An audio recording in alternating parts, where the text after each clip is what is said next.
올해 들어와서 아가서부터 묵상하고 계속해서 설교 말씀이 그런 쪽으로 성령님 인도해 가시는 이유가 뭘까? 신앙생활의 근본을 다시 한번 점검해 보라는 거예요. 하나님과 정말 예수 그리스도와 친밀한 관계가 있는가? 그분을 진짜 사랑하는가? 마리아처럼 살아야 되는데 우리 마르다처럼 살면서 신앙생활 잘하는 줄로 착각할 수가 있거든요. 여러분 춘향전에서 보면 이몽룡이가 거짓골을 하고 월매집에 주막에 나타나도 느물느물거리고 밥도 달라고 그러고 뭐 이러는 거, 그렇게 구박을 받고 막 뭐라고 해도 그렇게 표정이 능글능글하고 그런 건 뭐 때문에 그러죠? 믿는 구석이 있어서 그러는 거예요. 자기는 거지가 아니거든요. 자기는 알고 있거든요. 암행어사로 여기 온 거거든요. 우리도 주님과 친밀한 그 관계성 속에서 믿는 구석이 있는 거죠. 든든한 나의 배우가 되어주시고 나의 등 뒤에서 나를 도와주시는 분이 있다는 확신이 있으면, 그분과 그만큼 친밀하다면 정말 두려움 없이 살 수가 있는데, 그런 친밀함이 없으니까 내 힘으로 살아야 되니까 내가 스스로 지켜내야 되고 내가 스스로 삶을 구축해야 되고 내가 스스로 보호해야 되고 이러니까 가시를 세울 수밖에 없고 자기 이익을 먼저 챙겨야만 되고 이렇게 살아가는 모습 밖에 안 나오는 거예요. 그게 사실은 오늘 동영상에서 보듯이 두 종류의 불신자가 있는데, 하나는 진짜 노골적으로 나는 안 믿는다라고 말하는 사람이 있고, 하나는 믿는 척은 하지만 사실은 믿는다고 자기 스스로 착각할 뿐 사실 안 믿는 삶의 무신론자가 있다는 말이죠. 실존적 무신론자예요. 이런 사람이 더 기독교를 욕먹이고 예수 그리스도를 욕먹이고 그렇게 하는 거예요. 저는 정인의 사건의 핵심이 그거라고 생각해요. 겉은 가장 그 모든 스펙은 신앙생활에 다 구축해 있어요. 모든 것 조건이. 근데 실제로는 안 믿어요. 이러면 어떻게 그런 모습을 보고 예수를 믿고 예수님을 소개할 수가 있겠어요? 빈정거리죠. 너나 잘 믿어라. 네가 믿는 하나님은 안 믿겠다. 이렇게 나오죠. 오늘 중간에 가서 얘기하겠지만 메시지 있잖아요. 우리가 진짜 복음을 정말로 귀하고 생명을 살리는 복음이라면 그 메시지를 담는 매체도 사람도 신뢰할 만한 사람이어야 할 줄로 믿습니다. 그럴 때 복음이 전달되는 거예요. 우리가 예수 그리스도를 믿고 우리 스스로 변화되지 않았는데 이 좋은 예수님을 믿고 너도 변화하라고 자신 있게 말할 수가 없어요. 그래서 어떤 의미에서 가장 강력한 전도는 내 삶이 바뀐 것을 남들이 알아보는 것이에요. 굳이 말하지 않아도 그 사람의 삶을 통해 드러나는 것이에요. 오늘 여전히 주님을 만나지 못하고 그리스도를 인격적으로 만나지 못하고 또 여전히 예수 그리스도를 자신 있게 전하지 못하고 그렇게 믿는 척하고 살고 있는 자가 있다면, 오늘 말씀을 통해서 예수 그리스도를 어떻게 만날 수 있는지, 또 예수 그리스도를 만났다는 증거는 무엇인지, 그럼 예수 그리스도를 만나서 어떤 축복이 있길래 그렇게 소개를 하고 이렇게 성경이 얘기하고 있는지 오늘 말씀을 통해서 깨달으시고 진정으로 주님을 만나고 주님과 친밀함을 누리고 주님을 전하고 주님과의 만남 속에 오는 축복을 누리는 복된 인생 되기를 축복합니다. 첫 번째로 주님을 소개받으면 결단하고 주님께 가야 주님의 제자로 시작됩니다. 여러분, 한 번 주님을 전하고 말한다고 해서 사람들이 믿을까요? 절대 그렇지 않아요. 물론 극적인 뭐 사도 바울처럼 극적인 주님이 개입이 있고 계시가 있고 이런 경우가 있습니다만, 대체적으로 사람을 통해서 사람이 전도 복음을 증거하는 것을 통해서 하려면 수많은 사전 작업이 필요한 거예요. 한 번에 되는 경우는 걷기 드물어요. 제가 여러분과 생명의 삶 할 때 벽돌 쌓는 비유를 했잖아요. 벽돌 쌓는 비유. 벽돌을 만약에 전체가 다 담이 쌓아지면 그 완성이 되는 것을 저 사람이 예수 믿는 걸로 비유하자면 누군가가 한 줄을 놓는 거예요. 하나 놓는 거예요. 벽돌 하나. 그것이 당장 변화가 안 일어나요. 안 믿어요. 안 믿는다고요. 그렇지만 꾸준히 포기하지 말고 고구마 이렇게 찔러보고 이거나 아니거나 들어가나 생고구마인가 아닌가 이렇게 해보듯이 계속 담을 쌓고 나면 어느 순간에 가장 마지막에 담을 벽돌을 딱 쌓는 사람이 자기 때문에 예수 믿는 것처럼 보이지만 천만의 말씀, 수많은 그 전에 사전 작업이 있었던 거예요. 그래서 그 사람에 의해서 최종적으로 예수를 믿게 된 것뿐이에요. 그런데 말이죠, 저 사람이 전하는 예수 그리스도 복음을 들을 수 있는, 받아들일 수 있는 그런 가장 좋은 환경은 그 말을 전하는 사람을 신뢰할 때 확실해져요. 우리도 누군가를 소개받을 때 생판 모르는 사람한테는 뭐 일을 도모하는데 두려워, 모르니까.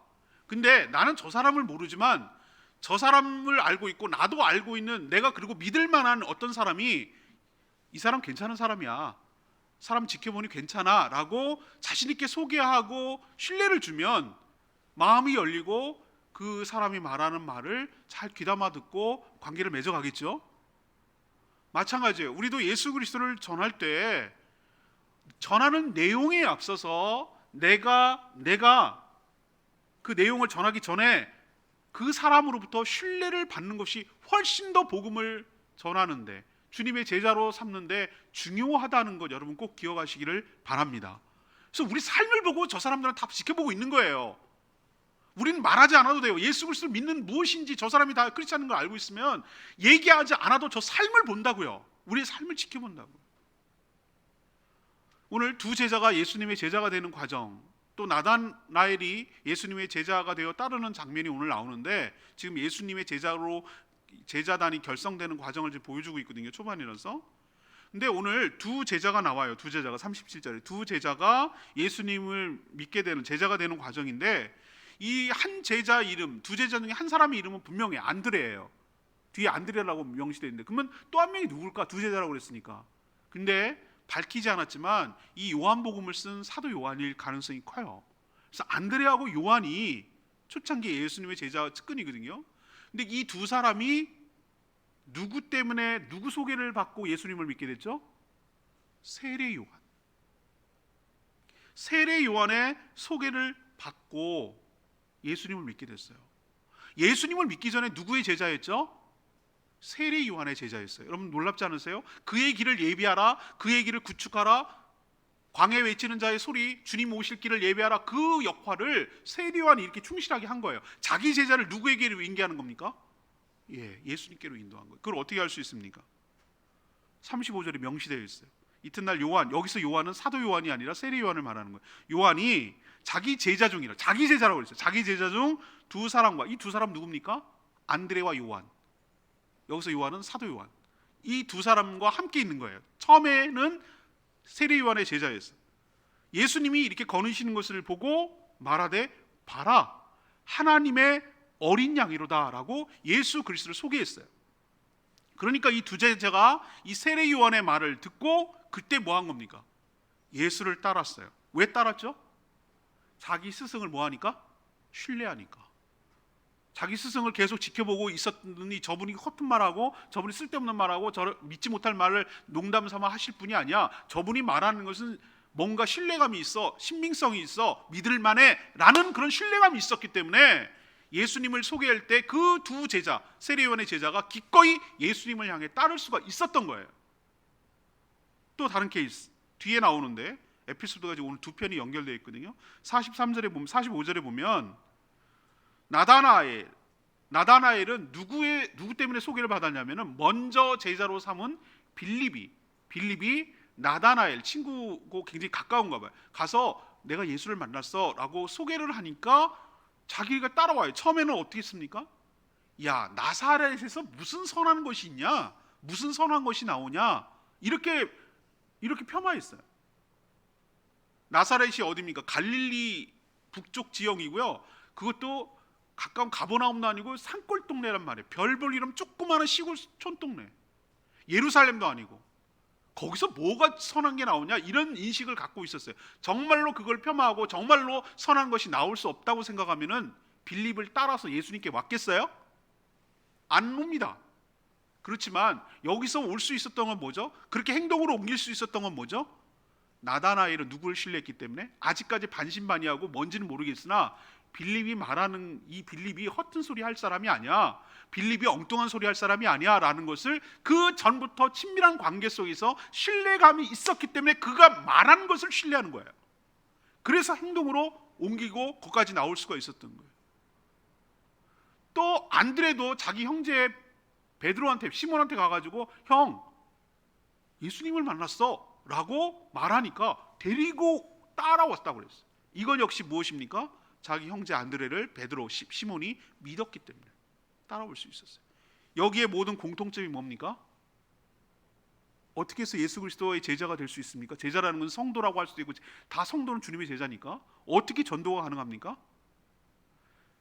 그 사람이 전하는 말 이전에 그 사람을 신뢰할 만한 사람인가에 대한 신뢰감을 줄 때, 우리가 전하는 말도 신뢰해서 우리가 전하는 복음을 듣고 믿고 주님께로 나오는 역사가 일어나게 될 줄로 믿습니다. 그러니까 우리가 복음을 전하기 위해서 뭐부터 해야 되냐면은 화려하게 말을 잘하고 무슨 전도폭파 훈련이니 무슨 훈련이니 이런 거 받아가지고 막 어떻게 하면 이렇게 응대하고 이렇게 하면 응대하고, 마치 무슨 텔레마케팅 하듯이 말이죠. 고객님 이럴 때는 보험 들어, 이건 이런데 누구나 다 있죠 이러면서 말장난 하듯이 말 화술을 가지고 그 사람을 하는 거 아니란 말이에요. 그렇게 하면 안 된단 말이에요.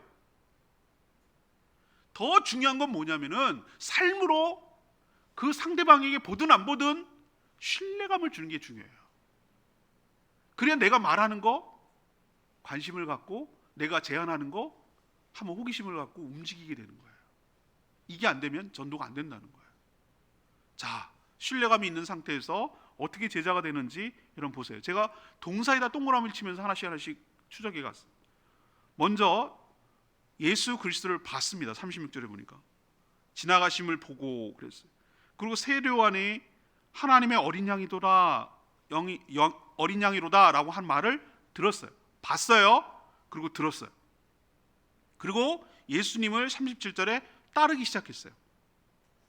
따르는 것까지가 제자가 아닙니다. 그 다음에 중요한 동사가 나오는데 39절에 무엇입니까? 39절에 그날 함께 뭐하니? 거하니라고 그랬어요. 저는 좀 이따 얘기하지만 핵심 제자가 되는 핵심 변화 과정이 어디에 있다고 생각하냐면은 요 앞에까지 동사 보고 듣고 따르고 정도는 할 수 있어요. 근데 여기까지를 제자라고 하지 않아요. 진짜 제자로 바뀌는 장면은 어느 순간 어느 동사의 과정이 있었냐면은 거하는 거예요. 함께 머무는 거예요. 함께 지내는 거예요. 함께 시간을 보내는 거예요. 함께 지내면서 예수님의 말씀과 예수님의 행동과 예수님의 표정과 예수님의 모든 것들을 보는 거예요. 함께 사는 거예요. 주님과 함께 동행하는 거예요. 함께 먹고 지내는 거예요. 거하는 거예요. 그게 거하는 거예요. 이때 예수님의 제자로 바뀌게 될 줄로 믿습니다. 예수님의 제자로 바뀌었다는 증거가 뭐냐? 예수님을 소개하는 것. 다시 말해서 예수님을 전하는 것으로 바뀌어요. 전하는 것으로 나타난다고요. 예수님의 제자가 진짜 됐다라고, 저 사람이 진짜 됐다라는 것을 어떻게 할 수 있냐면은, 우리에게 지금 도전하고 있는 말씀입니다. 이 말이, 내가 예수 그리스도의 제자가 됐다, 내가 예수를 진짜로 믿는다라는 것이 무엇으로 증명이 되는가?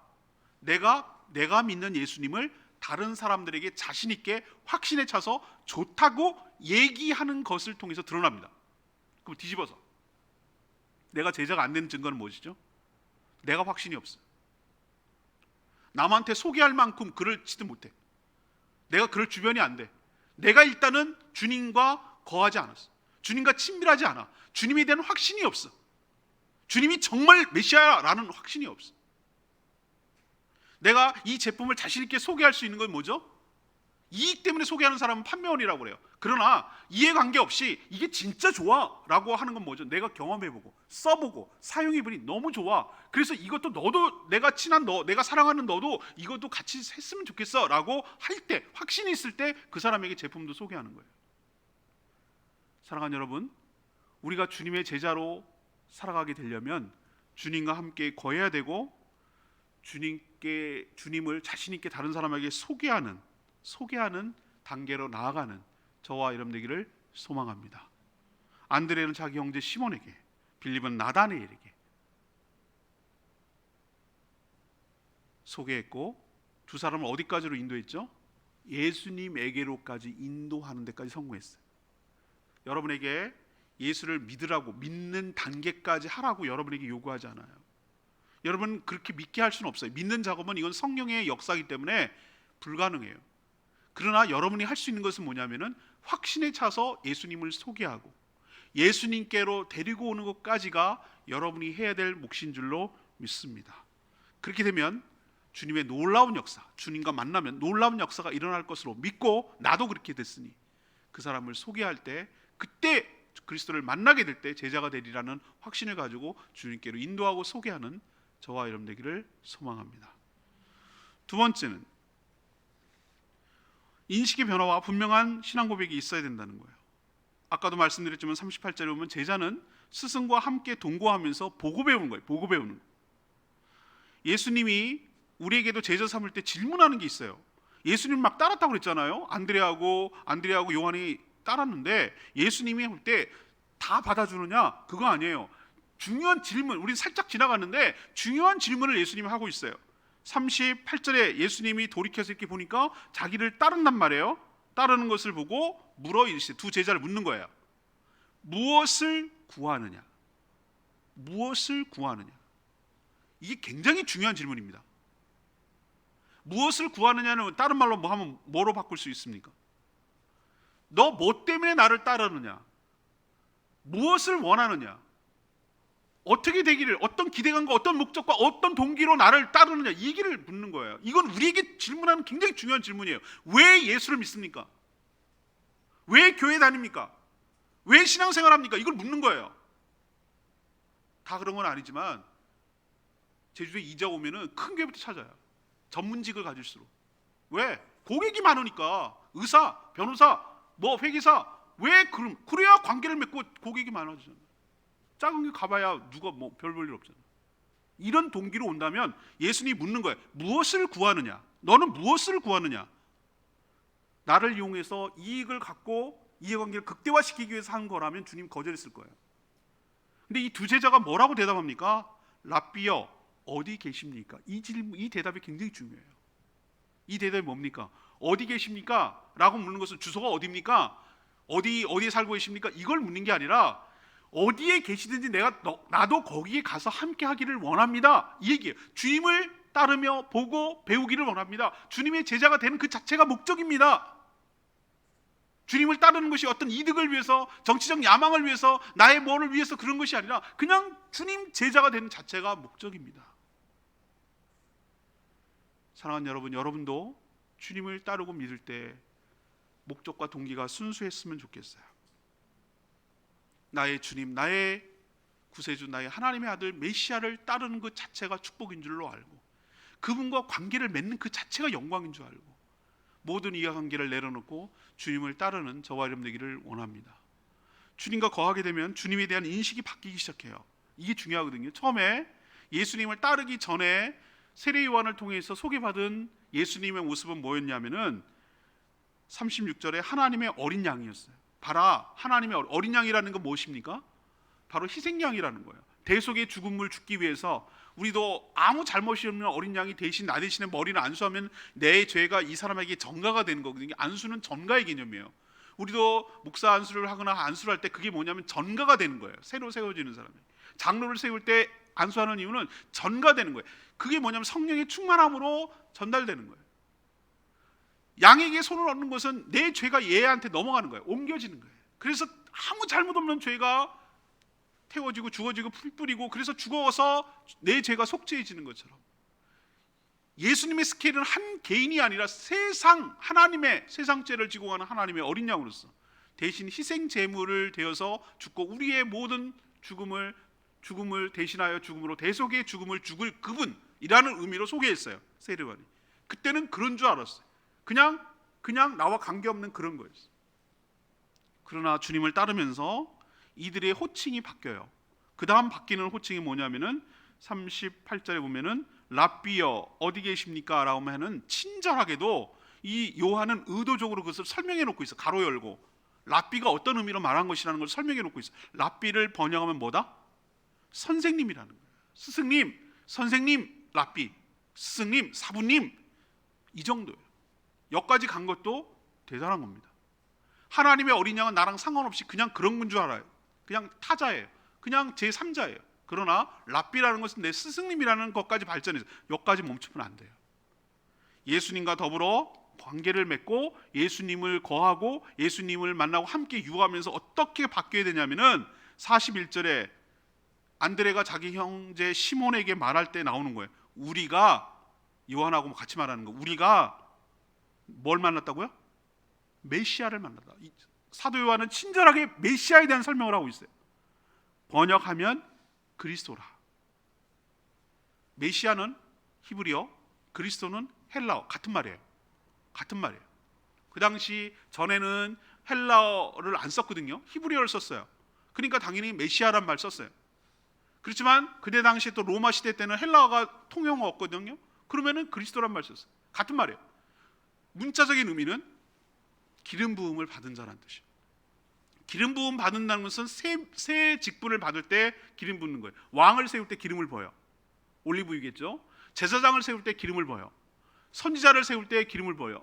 우리 다음 달에 묵상하게 될 사무엘상 들어가면 사무엘 선지자가 다윗 왕을 세울 때 기름을 붓습니다. 사울 왕도 세울 때 기름 붓고. 자, 처음에는 그랬어요. 이렇게 기름 부음 받는데 세 가지를 합친 존재, 제사장이자 선지자자 왕으로 오실 분이 시대가 몇백 년 지나면서 어떤 의미로 바뀌었냐면 예수님 오실 당시에는 그분이 세상을 구원할, 모든 것에서 해방시킬 구세주란 의미로 쓰여지기 시작했어요. 우리도 봉고차가 승합차의 대표가 되고 약주가 술의 종류 한 종류지만 그냥 술을 통칭하듯이 시간의 흐름에 따라서 언어의 개념이 바뀌었는데, 그때 당시에 예수님이 당시에는 메시아 또는 그리스도라고 말하면은 우리를 죄에서 구원하여 주실 분이라는 것으로 받기 시작했어요. 누구나 그때가 그 오기를 바랬어요.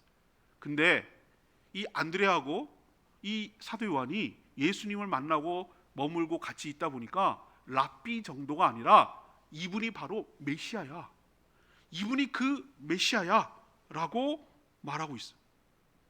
또 그만 말한 것이 아니에요. 빌립이 나다나엘에게 가서 뭐라고 했냐면 45절에 모세가 율법에 기록하였고 또 여러 선지자들이 기록한 그 일을 우리가 만났다고 그랬어요. 옛날 우리는 지금 구약, 신약이라는 말로 아주 정확하게 명쾌하게 정리를 하지만 당시에는 신약이라는 개념이 없었어요. 예수님 이후에 다 신약이 쓰여졌기 때문에. 그러면 구약을 얘네들은 구약이라고 했겠어요. 신약의 상대 개념이 옛날 올드 테스트먼트는 구약이라는 개념을 쓰는 거기 때문에 그런 구약이라는 개념 자체가 없었어요. 그러면은 우리가 말하고 있는 구약을 어떤 식으로 표현했냐? 이렇게 표현했어요.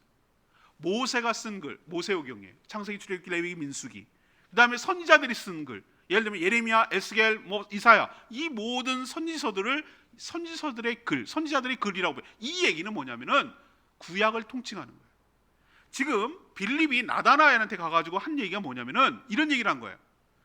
그 구약에 기록된 그분, 하나님께서 이 땅에 보내실 거라고 한 그분이 왔어. 진짜 왔어. 내가 그분을 만났다 라고 자신 있게 얘기하는 거예요. 확신에 차서. 사랑하는 여러분, 우리도 예수님이 누구신지 정확하게 알아야 할 줄로 믿습니다. 인식 수준이 바뀌어야 될 줄로 믿습니다. 그저 하나님의 어린 양, 4대 종교의 창시자, 이 정도 수준으로 하는 것은 세상 사람들도 다 알고 있어요. 무엇을 가르쳐주고 있을 것 같고 한 랍비 정도 수준으로 여러분 머물러서는 구원에 예수님이 누구신지 몰라고 진정으로 만났다고 말할 수가 없어요. 예수님을 만나고 나서 그분이 나의 주, 나의 하나님이라는 고백이 여러분 가운데도 있게 되기를 원합니다. 그리고 그분이 메시아임을 확신하게 되기를 원합니다. 나다나엘이 처음에는 반신반의하고 무슨 나사렛에서 선한 것이 나오겠냐라고 했던 그 사람이 주님과 대화하고 주님과 몇 마디 나누고 주님과 함께 거하고 나니 바뀌었어요. 뭐라고 바뀌었습니까? 49절, 랍비여, 당신은 하나님의 아들이시요 당신은 이스라엘의 임금이로소이다 라고 바뀌었어요. 사랑하는 여러분, 이건 어떻게 가능한가? 논리적으로 설명해서 가능한 것이 아니에요. 안드레와 요한도 그랬고 빌립도 그랬고 전부 다 주님을 만나고 주님과 대화하고 주님과 함께 있다 보니 자연스럽게 그분이 메시아라는 것을 확신하게 되었어요. 여러분에게 요구하는 것이 무엇입니까? 주님께서 네가 구구절절하게 제가 지금 설명했던 것처럼 그리스도의 의미가 뭐냐, 기름 부은 자 이렇게 설명하라고 하지 않아요. 주님께서 여러분에게 요구하는 거예요. 너는 가서 뭐라고만 얘기하면 되냐면은 야, 나사렛에서 무슨 선한 게 나왔겠냐 라고 말하거든. 와서 뭐하라? 봐라. 주님 어디 계십니까? 라고 두 제자가 물을 때 와서 봐라. 주님도 그 얘기했고 빌립도 나다나엘에게 이렇게 했어요. 백문이 불여일견이야. 말이 필요 없어. 네가 경험해야 이건 아는 것이지 네가 백날 내가 설명한다고 될 뿐이 아니야.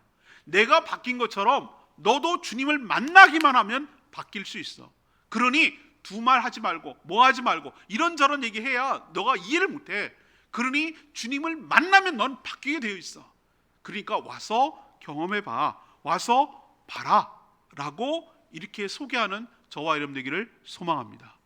그러기 위해서는 우리가 정말로 그런 공동체가 되어야 되는 거예요. 예수 그리스도를 믿는 그런 공동체답게 살아갈 때 그 안으로 와서 봤을 때 야, 여기 정말이네, 여기 진짜네, 여긴 정말로 예수를 제대로 믿는 곳이네 라는 확신이 들 때 그도 여기에 머물고 있기를 원하지, 이거 다 짝퉁이네, 이거 다 그 쇼하는 거네 라는 인식을 가지면 누가 여기에 머물고 있겠어요? 사랑하는 여러분, 우리도 자신 있게 와서 보라고 얘기해야 돼요. 그 전에 분명히 예수님을 만나면 사람이 바뀔 것이고 분명한 인식이 달라질 것이고 저도 나처럼 메시아라고 고백하게 될 것이라는 확신을 가지고 저도 이제는 나처럼 전도자로 바뀔 것을 확신하고 와서 보라고 자신 있게 소개하는, 그리고 분명하게 누구를 만났는지 내가 신앙 고백하는 그런 저와 여러분 되기를 소망합니다. 마지막 세 번째는 제자로 살아가야 되는 기대감이 있어야 돼요. 기대감이 없으면 어떻게 끌고 갈 수가 없어요. 예수님은 시몬을 보자마자 뭐라고 얘기했습니까? 42절에 안드레 형제가, 둘이 형제예요. 안드레하고 베드로는. 처음엔 베드로는 이름이 아니에요. 여러분들 아시죠? 오늘 그 얘기를 지금 예수님이 하고 있어요. 베드로가 된 배경을 지금 오늘 얘기하고 있어요. 본명이 뭡니까? 시몬입니다. 시몬. 안드레하고 시몬인데 시몬이, 안드레가 시몬을 데리고 이제 오는 거예요. 예수님께로. 근데 딱 오는 걸 보자마자 대화도 나누지 않았어요. 뭐 이거 저거 한 거 없어요. 근데 뭐라고 얘기하십니까? 네가 요한의 아들 시몬, 이게 본명이에요. 요한의 아들 시몬인데 장차 앞으로 너는 게바라 하리라. 게바가 무엇인 뜻입니까? 아람어 번역하면 친절하게 뭐라고 설명해놨어요? 베드로라고 했지만 사실은 뭐라고 해야 되는 거죠? 반석이라고 해야 돼요. 반석 같은 할 때 그 반석이 뭡니까? 옛날에는 집을 지을 때 어떻게 했습니까? 커다란, 요즘 그걸 콘크리트로 대신하지만 커다란 춧돌을 놨어요. 반석이. 그 위에 놔야 집안이 흔들리지 않고 침하되지 않고 끼울지 않고 단단했단 말이에요. 나중에 이렇게 말씀하시는 이유가 무엇이죠?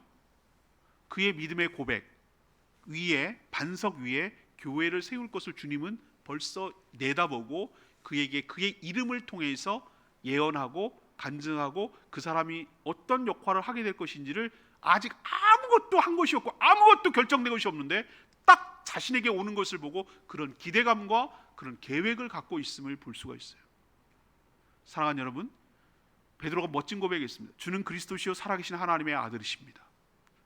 잘했다. 네가 그렇게 고백한 것은 하나님께서 그렇게 한 것이다. 너 위에, 네 고백 위에, 너 위에라는 것은 너 사람이 아니라 네가 말한 고백 위에 나의 교회를 세우리라. 마태복음 16장에 나오는 유명한 예화예요. 사랑하는 여러분, 우리도 뭘 했기 때문에 주님께서 우리를 보시고 그렇게 말하는 거 아니에요. 시간을 초월하시고 무엇인지 다 미래의 일들을 다 보고 계시고 우리에 대한 기대감과 우리의 일생을 내다보시는 주님께서 아무것도 안 했는데도 불구하고 주님께로 나아오고 있는 우리에게도 우리를 향한 하나님의 기대감이 있고 우리를 통해서 해야 될 놀라운 역사가, 하나님의 놀라운 숨어진 계획이 우리에게도 담겨 있는 줄로 믿습니다.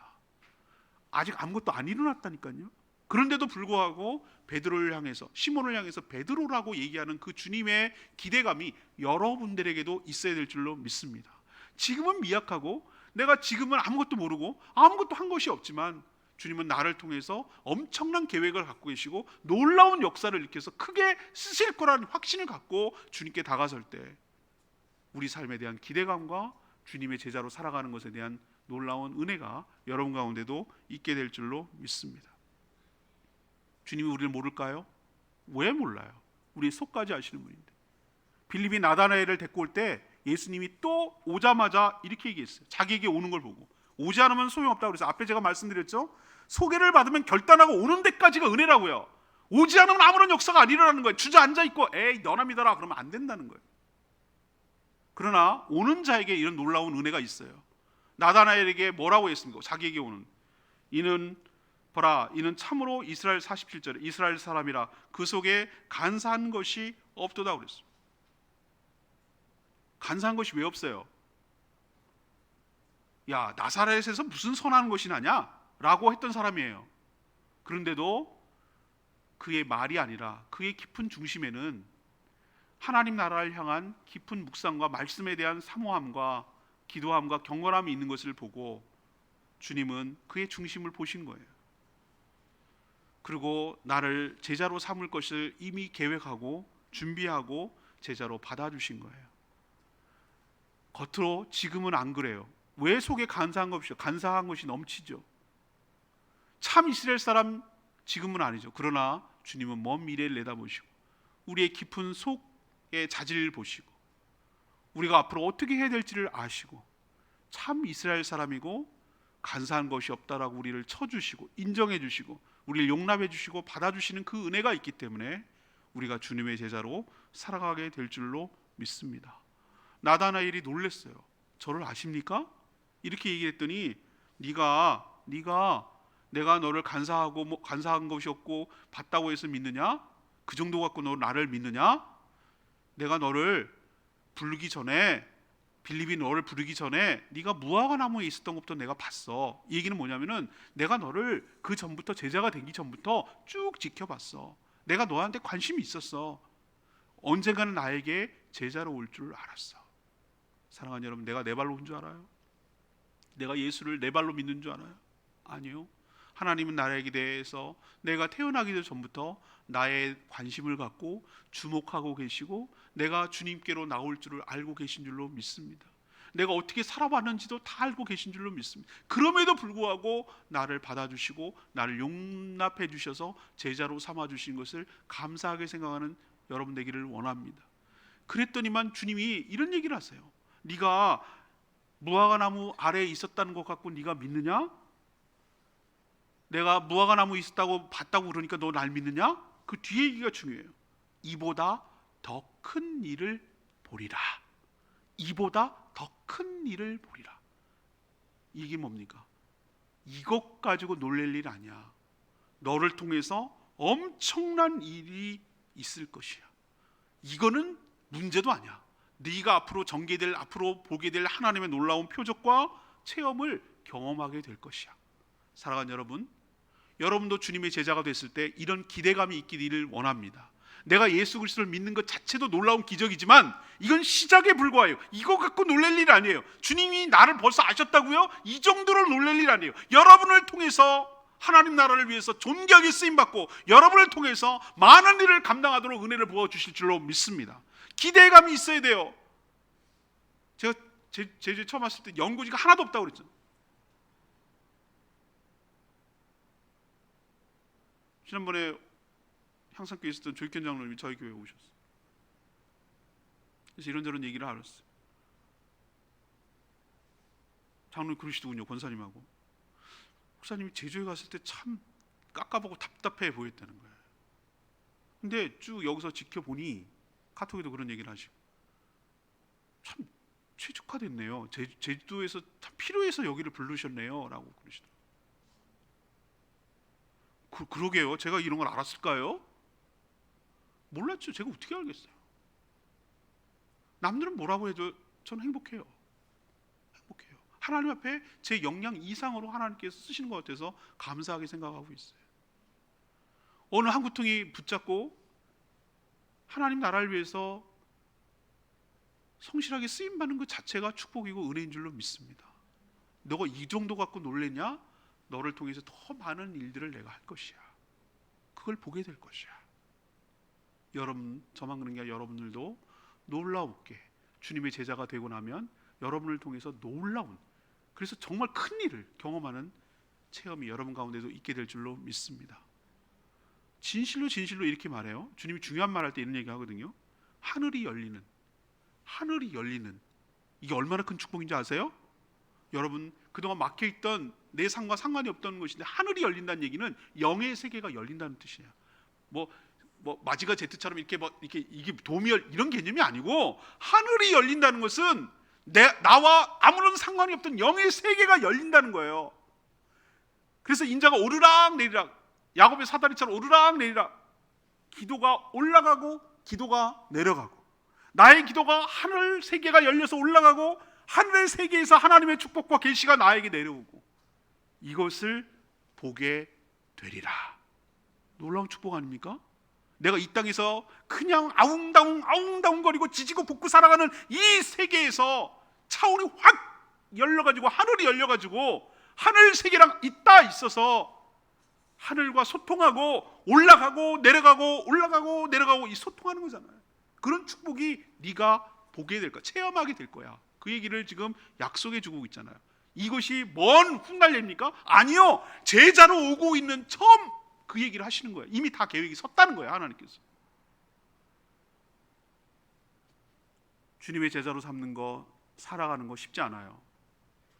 여우도 머리 둘 곳이 있고 뭐 이렇게 얘기하시잖아요. 인자는 머리 둘 곳조차, 어디 머리를 베개를 벨 것도 없어. 정해진 게 없어. 십자가의 길, 좁은 길로 걸어가야 되는 힘든 삶이에요. 결코 쉽지 않아요. 주님의 제자로 살아간다는 거. 그렇지만 주님의 제자로 살 때 세상 사람들은 죽었다 깨나도 제자가 아니면 절대 알 수가 없는 하늘의 세계의 놀라운 일을 경험하게 될 것이고, 하나님의 영광을 보는 특권을 누리게 될 줄로 믿습니다. 여러분은 그런 기대감이 있어야 됩니다. 어느 걸 여러분 선택하시겠어요? 하늘 세계도 경험하지 못하고 이 안에서 지지고 볶고 사는 문제 갖고 그렇게 하다가 그냥 스쳐 지나가는 인생처럼 이름도 빛도 없이 그렇게 사라질 거예요? 하늘 세계가 열리고 주님의 제자로 살고 영적인 세계를 경험하고 더 큰 일도 경험하는 그런 놀라운 축복을 받으며 살기를 기대하지 않으세요? 여러분도 먼저 기대해야 되고, 그런 기대감이 있고 다른 사람에게도 그 기대감을 전할 때 진정한 복음 전도가 될 줄로 믿습니다. 오늘 말씀을 정리하면 저는 똑같다고 생각해요. 2000년 전이나 지금이나 똑같다고 생각해요. 전 이것 때문에 목사가 됐다고 말씀드렸어요. 이 세상을 바꾸려면 사람이 바뀌어야 되는데 사람은 뭘로도 바뀌지 않아. 제가 내린 결론이에요. 뭘로도 바뀌지 않아요. 근데 어떻게 바뀌느냐? 주님을 진짜 제대로 만날 때 바뀌게 될 줄로 믿습니다. 어설프게 만나가지고 믿는 척하니까 안 바뀌는 거예요. 진짜 예수님을 인격적으로 만나면, 두 제자 안드레와 요한도 예수님을 만나면 바뀌었듯이, 나다나엘도 그렇게 빈정빈정거리고 무슨 선한 것이 나겠냐 했지만 예수님을 만날 때 고백이 바뀌었듯이, 주님을 진짜 맞닥뜨리면, 진짜 살아계신 그분을 인격적으로 만나면 어느 누구도 안 바뀔 사람이 없게 될 줄로 믿습니다. 저는 이걸 확신하는 사람이에요. 내가 그랬고 다른 사람 바뀐 것도 봤고, 그렇기 때문에 이렇게 자신 있게 이 얘기를 전하는 거예요.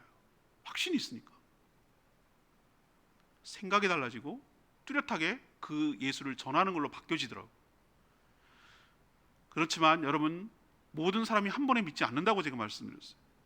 꾸준하게 접촉하되 더 중요한 것은 그 상대방이, 내가 저 사람에게 복음을 정말 아끼는 사람이라서, 사랑하는 사람이라서 저 사람에게 꼭 복음을 전하고 내가 믿는 예수님을 꼭 전하고 저 사람도 정말 달라진 삶, 행복한 삶을 살게 되기를 바란다면 그 상대방에게 신뢰를 줘야 될 줄로 압니다.